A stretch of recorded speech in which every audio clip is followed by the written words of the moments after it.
Mental health and wellness are subjects we're starting to talk about a lot more frequently in today's society. Recent studies have been showing that we have a lot more control in those areas than we previously thought we did. I'm elated to share with you an interview with Dr. Nicole LePera, who is a holistic psychologist, and she is all about spreading the message of self-healing and holistic mental wellness. Stay tuned. You do not want to miss this episode. You're listening to episode 32 of The Gold Mine Podcast. As women, we have to invest that time in getting to understand who we are.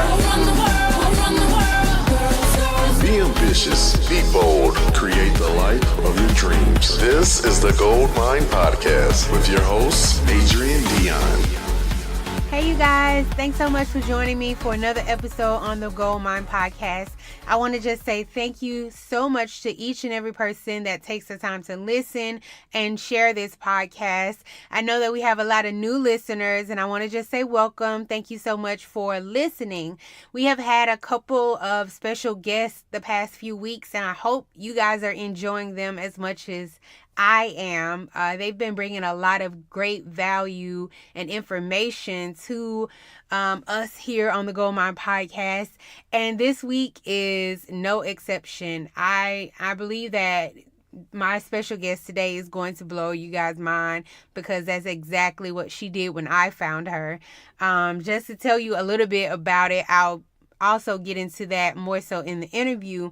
But I found her on Instagram when I ran across a post that she posted that said mental illness is just a symptom.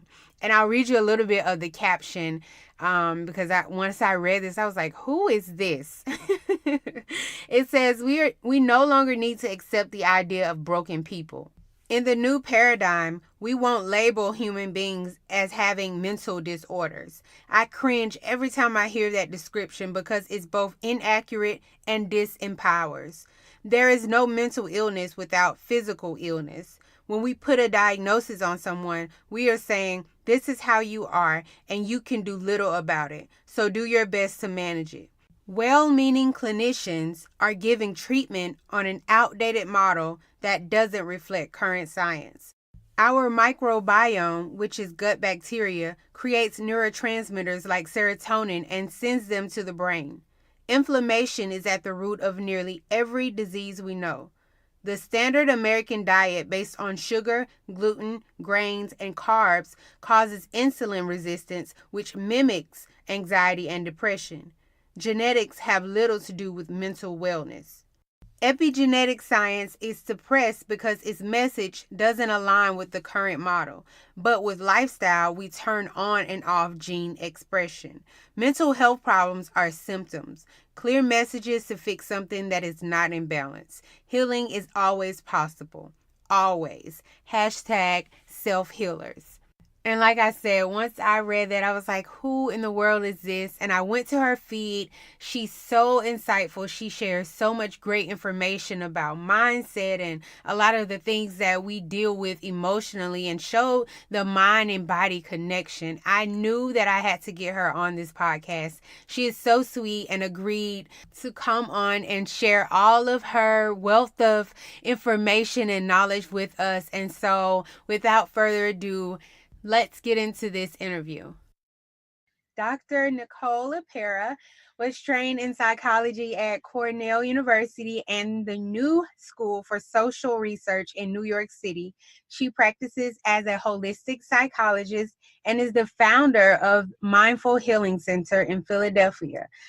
Recently, she brought her work online to spread the message of holistic mental wellness. Welcome to the show, Dr. LePera. Thank you so much for doing this. Of course, Adrian. Thank you so much for having me on. I am so excited about this. I found you on Instagram, and like I told you before, I've become a stalker. I'll go to your page. I love all your captions and love all your messages and your lives. You're so insightful. How did you even get into this whole holistic mental wellness and self-healing? Yeah, absolutely. So my means in was actually my own health crisis, to be honest. So about A couple years ago at this point, I was starting to notice some really very real physical symptoms.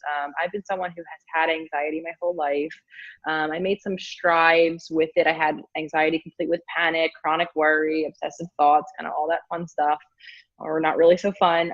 In my 20s, I started to make some strides with it. I discovered mindfulness, started to really practice mindfulness in my personal life, and was gaining some benefits, some version of control, if you will, over my anxiety. And of course, because I was having so much success with it, I started to use it in my practice. But a couple of years ago, like I said, I had started to have some physical symptoms. My anxiety was kind of creeping back in, a little more present than I was used to it being. But cognitively, I was having memory issues. I wasn't sleeping well. I just kind of felt like I was just, kind of a dullness in my mind. And then I actually had a couple pretty scary things happen. I fainted on 2 occasions. I Wow. lost literally my train of thought in the middle of one session. And, I say that, and I think we can all identify with, oh, I'm talking and I forgot what I'm saying, but I can like come up with what to say next. At this Yeah. point, I like could not do that. It was the craziest, most mind blanking feeling I've ever had. So I really started to step back, and I was like, okay, maybe something is like physically wrong at this point with me. Like I'm stressed, life's happening. I was in my mid-30s, but this felt like it was something physical. Anyway, long story short, I did a whole bunch of research. I read everything out there that there could be read on nutrition. I read all of the conflicting information, but I think I really started to realize it. I had been vegetarian for several years by that point, and I think I started to realize the toll that the things I was eating and the things I wasn't eating was taking on my mental wellness. So I kind of did a 180 in terms of my own lifestyle and diet choices that I was making, and really first started on my own self-healing path, Mhm. and having so much success and getting so much balance back, and what I felt kind of control over my emotions for the first time in a while. At this point, I felt like I was losing control over them over the past several years. At that point, I started to really integrate the whole holistic work into my practice. So essentially my own healing crisis and self-healing really inspired then my awareness of how important that component is in the work I was doing, and how non-addressed it was. And so I decided, okay, well, I have to change this now. Wow. Yeah. So when you said like losing your train of thought the other day, and I told my mom about this, the other day I was at work, I'm a respiratory therapist, and I go in every day to get meds out of the med bin. And I went in, and I had done it at the 8 o'clock round. I went in for the 12 o'clock round, and I couldn't remember my password for nothing. Like I could not remember it. And I've done this over and over. And the more I tried to think of it, the more frustrated I was. Yeah. And I had to just go away for about 10 minutes and like kind of like, okay, I need to go off of, just reflexes. I Yeah. couldn't Mhm. remember it. Mhm. And Mhm. I noticed that I've been doing it a lot lately, and went to the, like what you said, okay, is something physically wrong? And like my mom was saying, you're just stressed out. You probably just have a lot on your mind. But just coming and hearing about what you have to say about the mind and body really made me become more aware of thinking like, okay, so what could be happening here? So if you could talk a little about your stance on mind and body connection. Yeah, absolutely. And I think to kind of speak to your point, I mean, yeah, stress is, I think, one of those, the interconnection oftentimes between our mind and our body. I mean, because the reality of stress, it does take a physical toll on ourselves, on our systems. Physiologically, we have the stress hormone cortisol that kind of is racing through us. And I say that because a lot of us are chronically stressed, meaning we are Mhm. stressed more often than we're not. Mhm. And I think that is, I think, a lot of the time it's hard to know, is this just the effects of stress, just, quote unquote. But I think ultimately that does take a toll on our bodies. But, I think that there are ways that our bodies are out of balance, whether Mhm. it's the food we're eating, the diets that we're on, the standard American diet that everyone's talking about isn't the best. And there's a lot of problematic food. So stress aside, which I think is absolutely a factor in mental wellness or lack thereof, but I think that there's a lot of lifestyle factors that are at play now for a lot of Mhm. us. Not only Americans, humans, really, Mhm. from the food we're eating, to the toxins in our environment, to our movement or lack thereof. I mean, there's a lot of ways that I think are down from the way our guts literally work, or aren't working so well. And the reason why the gut is so important, it's many reasons, but our gut is where our food goes. So where we pull all of our nutrients from our food. So if there's problems that are happening down at that gut level, I mean, first and foremost, we're going to have some issues with not getting the nutrients that we need. Then obviously those issues compound, and there's many of them. And, I probably won't go into all of them, but they have a very real effect on our mental wellness. There's actually a ton of research out there now that I'm sure some of your listeners might have kind of heard these taglines, this idea of neurotransmitters, the serotonins, the dopamines, that which we're being medicated for when we have the depressions and anxieties. There's actually a lot of evidence out there now that a lot of this originates in our guts. So I say all that to say that our stress aside, which is absolutely a component, there are some nutritional factors and lifestyle choices that we're making that are literally throwing our bodies out of balance. And when our body's out of balance, we can have anything from the symptoms that appear to be the depressions and anxieties that a lot of us are getting treatment for are actually the result of these symptoms, to the fact that our bodies just aren't kind of hormonally giving us, I think, the resources that we need to be coping with the stress of life as well as we can. Beautiful. Yesterday on your live, you explained leaky gut. And I came to know about leaky gut because in 2009, I was diagnosed with lupus, which is an autoimmune disease. And I don't really have a lot of symptoms from it. It's been very mild. But just recently, with a lot of changes and everything, I went into a flare-up. And so I went to a rheumatologist, and I saw her, and she wanted to put me on meds, and I don't really like taking meds. And so I started to do a lot of research about holistic, remedies and cures for autoimmune diseases. I have a friend who also suffers from an autoimmune disease. And I remember her saying something about doing gluten-free diet or something. And as I did more research, I found out that a lot of it is caused by leaky gut. Can you explain, because you did so well yesterday, I loved your explanation of it all. Explain what leaky gut is, because you were saying a lot of us suffer from it in one way or the other. Yeah, absolutely. And hearing the autoimmune symptoms that you were having, and I'm happy they weren't as intense as they could be. I mean, that's a huge thing. When I hear autoimmune, when I hear allergies, when I hear anything IBS or gut related, gastrointestinal, I mean, I do think that those a lot of times originate in gut damage. And so essentially what leaky gut is, like I was saying earlier, because our where we eat and our food is digested in our intestines, we have a very, very thin lining there, because it needs our cells, the nutrients need to get out into our cells and allow our body to function in the way that it does. There are foods, gluten is a huge problem in terms of gut damaging foods. So glutens, sugars, any of the processed oils. I mean, there's a handful of foods that when they go into our gut, they actually cause damage to that gut wall. And what they do is to put it kind of really simply, they poke holes in it. That is a problem for a couple reasons. So first of all, if our gut wall is damaged, then we're not going to, like I said, first and foremost, get the nutrients that we need, which often translates into not getting the neurotransmitters that are going to help our mood and help stabilize all of our regulatory systems. That's kind of on one end of the spectrum. And then obviously the bigger the holes, things and toxins and food particles undigested can start to escape out into our systems. That becomes really, really problematic. A byproduct of that is inflammation. Again, a ton of research out there that's now really connecting inflammation from everything to depression to, a lot of our chronic illnesses originate in just having an inflamed body. So leaky gut essentially is damage done to the gut wall, which causes quite literal holes in our gut, and then a whole slew of issues because of that damage. Further down the system, and I want to mention this because these are often connected, our brains have that same sort of very thin barrier. It's called the blood-brain barrier. So if these foods are damaging our guts and now are kind of freeballing it around our bodies, I mean, it's only a matter of time before that same thing starts to happen in our brains. And you can imagine spectrum of kind of byproducts of that, of having toxins and inflammation on the brain. Again, anywhere from the symptoms that we commonly see with depression, Alzheimer's, I think is a very much connected to this. So a lot of problems when that, the first step of it is when that gut gets damaged. Wow. Okay. And so you were saying that we are self-healers. We have the ability to heal ourselves.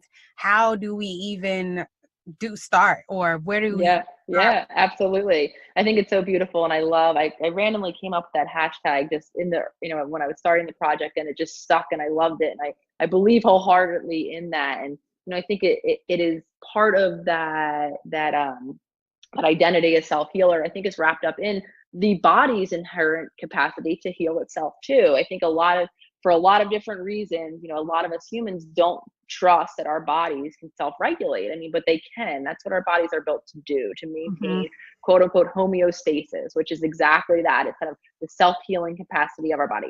Obviously, of course, if we are chronically stressing our bodies, then that system breaks down and we get all the symptoms that a lot of us are seeing.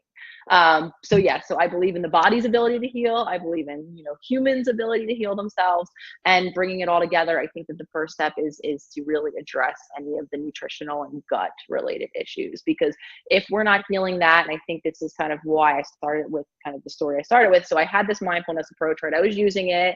It worked. But then it wasn't really fully working. I had the same experience alongside of all of the patients I was seeing, right? I had patients that had awareness, beyond awarenesses. They knew better. They just could not do better for themselves. So I think it kind of speaks to that point. I mean, I think the reason was because we still weren't healing our bodies at that deep level. So a first important step of any self-healing journey, I think, is really addressing the nutritional piece of our worlds. And, again, making those modifications, removing those really problematic gut damaging foods, and getting a sense of, because I'm a big believer in the second part too, is all bodies are different. I don't think there's a one size fits all dietary model that's going to work for everyone. So we heal our guts, and then we give ourselves the tools to understand what our body's needs are nutritionally. And I think that's the number one important, most difficult first step to take, but the necessary one, because then we could talk about all of the emotional pieces and regulation and kind of all that other good stuff. But I don't think if we don't have that foundational basis of a balanced body, I think we're going to remain stuck in a lot of ways. Yeah, I talk about nutrition a lot, and just making sure that we're eating to live and not living just to eat, and filling our bodies with food for emotional, comfort and things like that. Yeah. And just becoming more aware of the types of foods that's going to nourish us and be beneficial to us, instead of doing things that's damaging, like, the gluten. Is there anything other than the gluten? I think you talk about sugar also a lot. Yeah, sugar is hugely problematic. Okay. Is there anything else that, you would recommend that we stay away from, or? Okay, so absolutely sugar, and I bring up sugar because the connection between sugar and inflammation, like I was saying earlier, is gut damage is huge. There's another problem with sugar, and it is essentially when we eat too much sugar, we literally are on the sugar roller coaster that probably all of us can identify with. But the problem with that is it wreaks havoc on our blood sugar regulatory system. And our bodies are built to regulate spikes in blood sugar. So when we eat something that's sugary, our body, right, if it's functioning well, and if we're not eating something sugary too much, down regulates that and brings it back down. Because we're eating so much sugar, our bodies over time lose that ability to regulate the sugar. That's really problematic, because our cells need sugar it's complicated, but our cells need sugar on some level to allow nutrients in. So if our blood regulatory sugar system is out of whack, we have, again, a whole other slew of issues and cognitive mood-based issues. So again, I bring up sugar because not only is it gut damaging, but it really throws our sugar regulatory system out of balance. So that's a huge problem. Anything that's the processed oils, I think that they're pretty bad. If we can stick to the coconut oils, the olive oil, but not eat it, any animal fats, those oils are good. The vegetable oils, the canola oils, those are absolutely stay away from. Mm. My rule of thumb is, and I kind of jokingly say this, but anything that's kind of lab food, processed, GMOs, all things like that, if we can get those out of our diet, I think that's a really good place to start. Corn is one of those big problem GMOs one, which is, like I said, why some of the oils are problematic, the corn oils.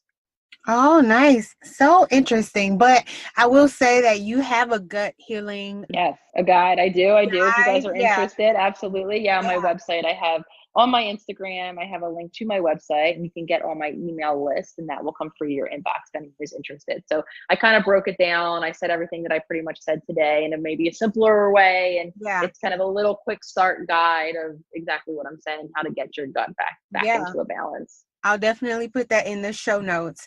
And so, right, for the most part, we've been talking about nutrition. Let's get into some mental stuff, because I love that part of your Instagram as well. And you talk a little about, I love your post about emotional addiction and how all of that comes into play about being able to heal yourself from that, or not being able to. Can you talk a little bit about emotional addiction? Absolutely. So this is, truth be told, the psychologist in me, I love all things of the mind part of the work. So it'll always be part of my work. And I think it's an integral part of it, because it's so interesting. Even as I think people start to heal their guts and get their bodies in balance, there's still a lot of psychological barriers and hurdles that I think, we come up against in our healing process. So yeah, the idea behind emotional addiction is, so we have thoughts, right? And the more we engage with our thoughts, and we can all probably identify with this, right? We're sitting there, we replay our day, the fight with our colleague, before we know it, my stomach's tense, or I'm upset, and Yeah. so now I'm having a feeling, right? And then what happens at a very physiological level with our feelings is our body chemistry changes, right? Hormones are released or not released. There's neurotransmitters, right? Something is literally physically happening more often than not in our bodies when we're having this feeling. So what starts to happen is, again, over time, if we engage with this one typical way of thinking, and then therefore typical way of feeling, enough consistently over time, before we know it, we've conditioned our body, we've gotten our body used to the chemicals that it feels like in those different mood states. So then what starts to happen on some levels, we become kind of, even though we're not conscious about it, we are unconsciously starting to direct our experiences and our thoughts about our experiences, so that we can get, to use the kind of, addiction terminology, we get the hit of that feeling. We get used to feeling those chemicals, and then when we don't feel those chemicals and again, there's different functions that these chemicals play for each of us, we do the thing or perceive our event in the way and talk to ourselves in that same patterned way, that before we know it, we're feeling at that very physiological level that feeling. And I think, again, the more consistently that happens over time, the more it really does start to operate like as an addiction does. Yeah. I was listening. I can't remember the podcast. I think it was Just Lively, maybe, but she was talking to some psychologists, and she was saying how some people crave drama. Their bodies our cells reproduce so much, and it produces on a level to where they like drama. So their bodies crave it. And that's how they, move throughout their life. So when I saw what you posted about it, it was kind of similar to what she was saying. I guess my question would be, how do we know if that is something that we're engaging in? Absolutely. And I think, one of the first things that, we have to do is start to observe ourselves. Right. And kind of being able to step back and develop that little, the little part of us that can kind of, okay, like, this is what just happened in my world, and this is what I'm thinking. And, as humans, we are equipped. We can have thought about thought. That's what makes us different than animals, right? So we have that little observer in our minds. But so first and foremost, we have to look, right? And I will always, when we're in any self-exploratory journey, I think patterns are really, really helpful. So first thing that we would want to identify are, okay, are there patterned ways? Do I come home feeling this one way more often than not? Or, right, do I come home from a social situation feeling this one particular way more often than not? And if the answer is yes, right, then I think that we need to do a little more digging down there, because we might then be operating like you're kind of saying, in this more kind of addictive based or habitual way. There might be a reason. I'm a big believer in there's no coincidences, right? There might be a reason why I tend to leave this type of social engagement feeling frustrated, feeling angry. Okay. And then, digging down in terms of, well, what are my thoughts? What triggered my thoughts? What are my thoughts? What am I feeling? So I think first and foremost, we just have to gain awareness as to when we might be operating in this more patterned way that's not benefiting us. Okay, nice. So I also saw that you posted something a little bit about saying how our genetics aren't fixed. I think a lot of times, even playing on that a little bit of, my mom or, somebody behaves in this way, or this is just how we are, how, and you challenge that and say that our genetics aren't fixed. Can you talk a little bit about that? Yeah, absolutely. And I think, so a lot of medicine science include, all versions of medicine and science, kind of for a long time, the conventional belief is a reductionistic model, genetics. So there's a gene problem, and then that makes this disease or that disease or this characteristic or that characteristic. Now there's a new in quotes, it's been around for a bit, but the newer science is actually saying that yes, genes exist. It's called epigenetics, if you guys are interested in checking it out. Genes exist, but our environment and our lifestyle and the choices that we make control whether or not our genes are expressed or not expressed. And a perfect example of that is sometimes you do have two humans from the same family with more or less the same genetic code, say they're siblings, right? That turn out differently. What's the explanation there? Something along their paths, affected this one person to maybe have their gene expression turn on for whether it's a mental or medical or physical, kind of quote unquote issue, and maybe did not in this other person. So like I said, I think the analogy is, genetics loads the gun, environment pulls the trigger, or something like that. So it's not to say that we aren't born with a genetic code. We all are. But again, it's those choices that we're making on a daily basis that affect whether or not those genes, are actually expressed or shown, or we get the disease or whatever it might be, the symptom, or not at all. So I think that's so important, because it's so empowering, at least in my opinion, right? Because then that puts the control back to me. I'm no longer the person who's the victim of my family. And I had a lot of these that I was working through in my own self-healing journey, based on what I thought I was just destined to have, whether it was psychologically or physically, based on methods that were transmitted through my family, that, I now have come to realize that doesn't necessarily have to be the case for me. I am making choices every day to make that not the case. And I think that's the biggest part of the self-healing empowerment. Yeah, that is very empowering, knowing that you do have control. And just because, my mom or dad may have suffered from schizophrenia, that doesn't make it possible for me, or it doesn't have to be that way. So that is pretty cool to know. One of the other things you talked about a little bit about the choices that we make. I guess, what's the way that you incorporate lifestyle habits into your life? So I know a lot of times people say it takes 21 days of doing something to form a habit. In what ways do you form lifestyle habits in your life? Yeah, absolutely. So it's kind of been an ever evolving journey. And, I say that because I think one of the hugest parts on anyone who wants to embark in any self change, is it's so important, especially in the beginning, to make sure that we are not setting up an expectation for ourselves that's too big for us to fail. Okay. Right. So what that means is small, manageable, consistent steps that we can take on a daily basis. Because when we're talking about changing these lifestyle habits or these ways of being that, again, have become habitual over time, patterned over time, we need to do the things differently, not just once, not just twice, not just even for 21 days, always. Pretty much. So to do that, we really set ourselves up to succeed when we just make those small changes. And then that does two things. It gets us in the direction of making those changes that we can then build upon and make bigger and bigger ones. But on the deeper level, which I think is so important to harness, again, especially at the early parts of this, because it's not easy. I'm not going to pretend it's easy to change a lifestyle. It's hard. Yeah. And there's a reason we've been living the way we've been living for so long. Right. This isn't easy. But it builds that confidence in ourselves and trust and empowerment. Each time we see ourselves succeeding in this small way, it really, kind of builds on that psychological kind of confidence piece that I think is so important. So what my journey looked like is I first went really kind of hard in terms of the nutrition. Like I said, I got out all of the food that was bad, and I started to make, the smaller changes. I started to incorporate different new foods into my diet. I had a shift from the mindset of I was someone, I like to cook at home, right? But I also like to go out and eat out. So gradually over time, I would eat out less and motivate myself more to meal prep or do that. So again, small little steps nutritionally over time.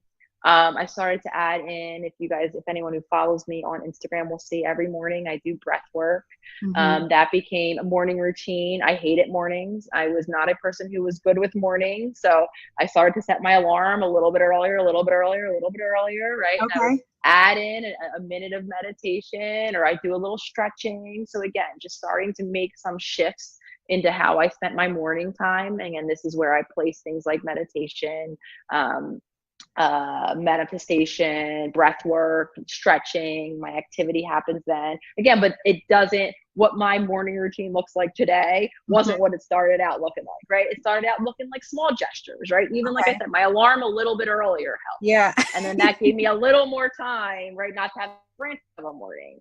And then my frantic morning turned into, okay, well, I'm going to go into my yoga room and stretch for 2 minutes, literally small things. Wow. So it became nutrition, and then it became these lifestyle things that I started to incorporate in. And again, unrolling it all over time as I developed confidence and as I started to feel the positive effects. But on that note, I mean, it does take some time. These aren't the things that we're going to do for a week, even for a couple weeks, a couple months. It is very gradual, the healing process. But again, it's maintained healing. And when you're on the other side of it and you look back, you do feel like, whoa, that was bigger than I thought at the time. I made a lot more changes than I realized.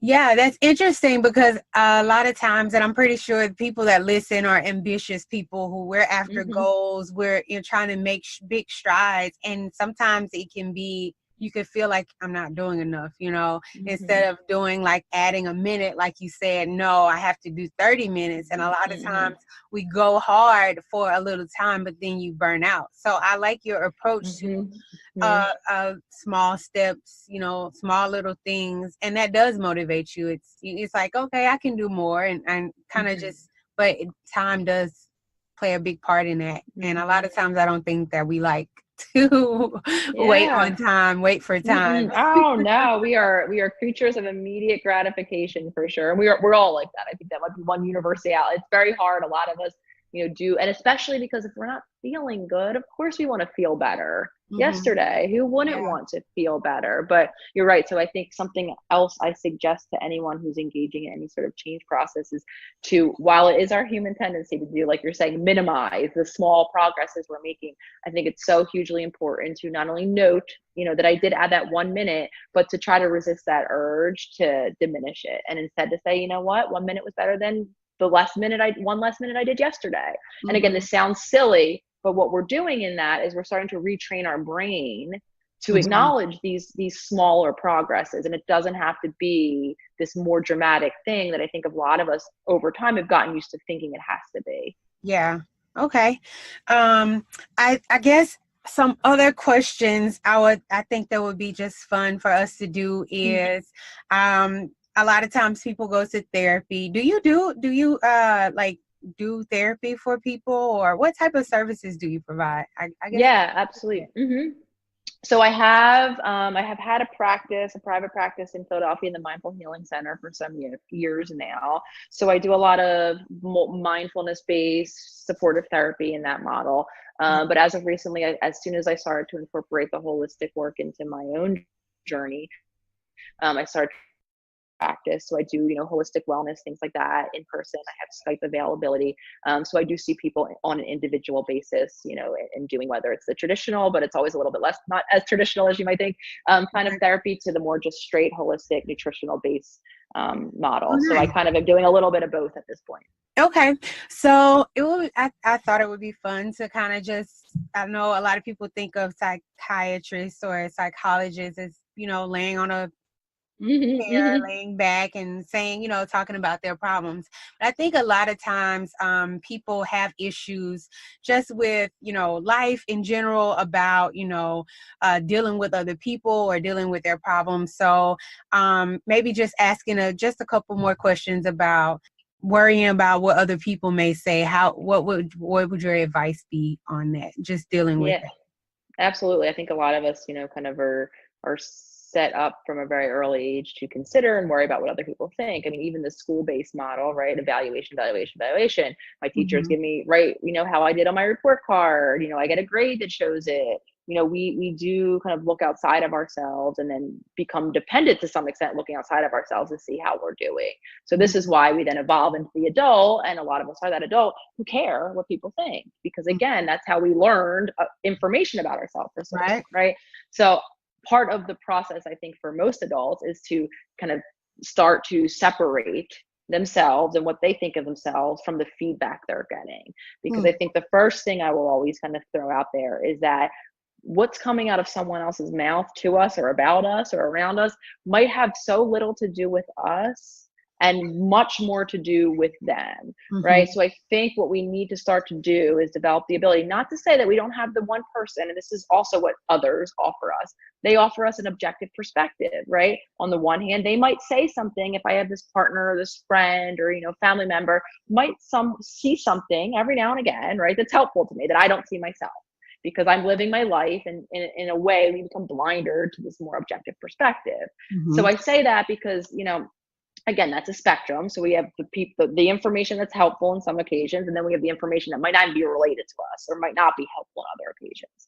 So I think it's really important to develop the ability, and it's hard depending on what the person's saying and what I'm feeling in reaction to it, right? To hear what the person might be saying or what they might think of us, right? And then to maybe sit on it before we react out of anger or whatever it might be that we react out of because we don't like it. Right. And to sit and give a think about it, right? And try it on. Like, is this the information? Is this a piece of information that maybe I am not seeing and I could benefit from? And if it is, then maybe I decide to integrate it or use it in some way. If I step back and I say, no, this doesn't feel like it fits, or if I know enough about the person that I can maybe, I acknowledge or identify where it might be coming from in them, then I could just, have that moment of decision where I say, okay, I can thank them for sharing with me their thoughts, their feelings. Someone took the time enough to do so, and maybe they care about me enough to do so, but I don't always have to own it. Like I said, there are so many occasions, especially when we're changing and the people around us maybe aren't changing, where a lot of triggers are happening in everyone, and we might be hearing opinions that maybe, aren't the things that we need to be owning. So I think that's a really helpful process. Whenever we hear anything from anyone, like I said, take it, kind of sit with it, try it on for size, I like to say. Sometimes it's helpful. Maybe we want to integrate it. And on the occasions where it's not, we can just, keep it moving. Okay, nice. I love that. Just trying to see, does it fit or does it have more to do with them? So I like that approach. Okay. Maybe another question a lot of people may have or want to talk about with a psychiatrist is there's a lot of out now about positive thinking and, I'm in control of my life. But what if I'm just a negative person? Like I just, a lot is going on in my life, people just don't understand. I have so much going on. And I guess a lot of people would say I'm more in victim mode. How do I get out of this negative hole that I'm in to think more positive? Absolutely. I think so. Just kind of stepping back a minute, the reason why our mindsets, whether or not it's victim mode or positivity and any version in between, the reason why that affects us so much is we become, because we can't take in all of the information that exists in our given moment, even let alone day. There's just too much going on as a human. So we become what's called a self-filter of our experience, which means if we have an active mindset, whether or not it's, again, positivity or negativity, what starts to happen is we literally delete out, we like to be right. So we delete out any evidence in our current environments that would not confirm. So if I'm someone walking around that's negative, before I know it, I'm literally going to see a world around me that's negative. Not to say that there wasn't positive peppered in, and there very often is. But again, our filter system is going to delete that out and keep strengthening and strengthening and strengthening this negative and or whatever it might be positive story that we tell ourselves day in, day out. So that's why it's problematic. However, whenever we're changing, again, we can't do the 180-degree change like a lot of us want to, right? We're not going to go from the person who's negative to almost 24 hours a day to, zippity-doo-dah, singing and happy and positive the next day, right?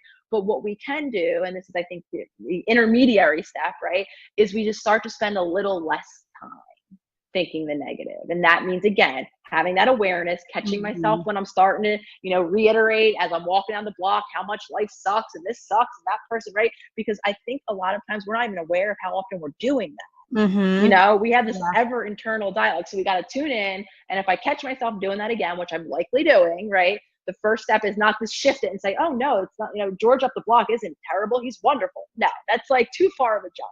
What we have to do is spend a little less time thinking about George, right?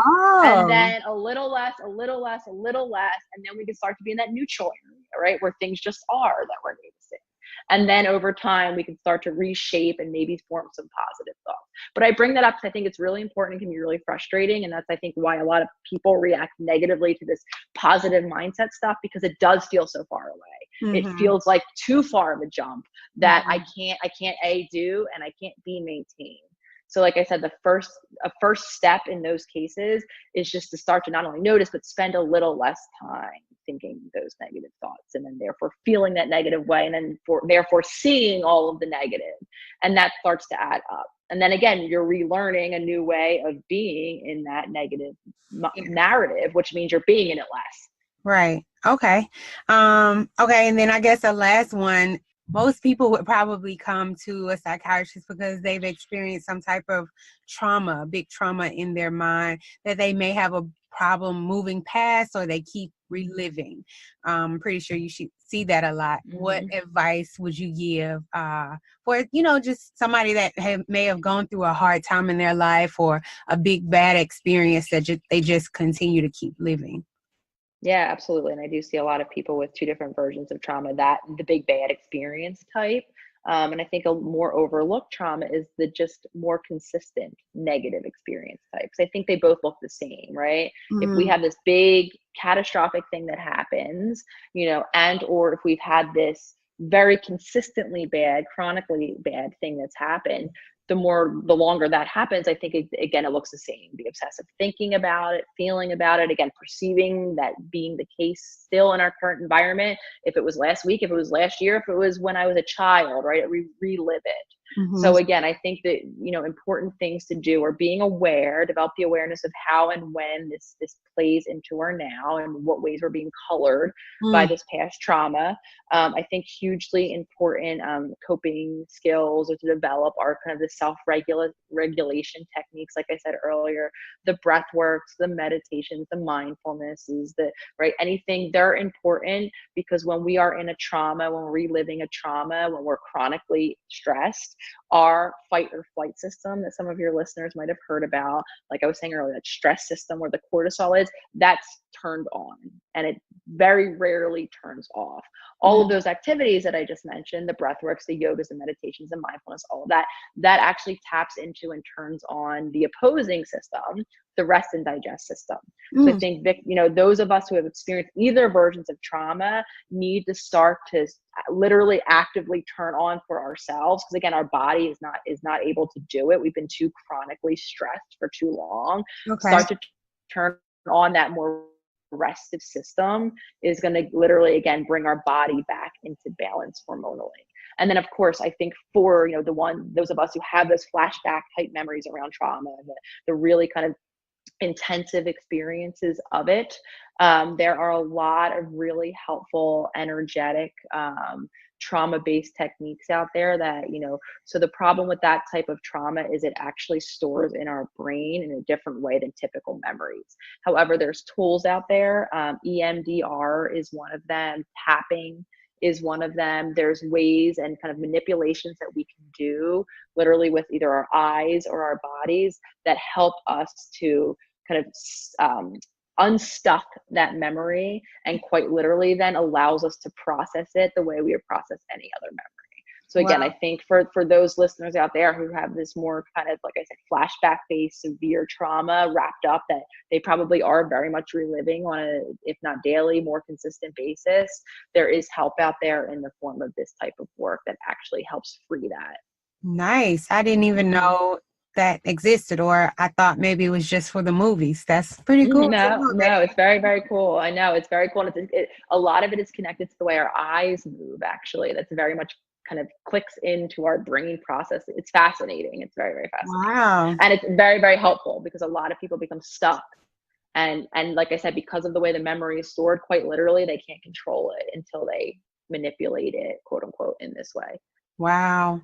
Awesome. Well, thank you so much. Thank you so much Yes. for coming and sharing all of your knowledge. I'm going to definitely put your website in the show notes, because you post blogs, you do live, you just share your knowledge so freely with us, and we really, really, really appreciate it. For Thank anybody you. who wants to work with you, I really appreciate you doing this. So thank you so much. Absolutely. Thank you so much for having me on and helping me to spread the message. I love it. It's been my pleasure. All right, guys, I hope you enjoyed this episode with Dr. Nicole LePera. Make sure to follow her on Instagram and check out her website. She has a lot of great information there. You can find that in the show notes. If you have not already rated and reviewed the show, make sure you do that. I want to hear from you. I want to make sure that I'm getting you the information that you need. And if you're enjoying it, I want to get more of it. All right, you guys, I look forward to talking to you next week. Be good, and I'll talk to you later. Bye.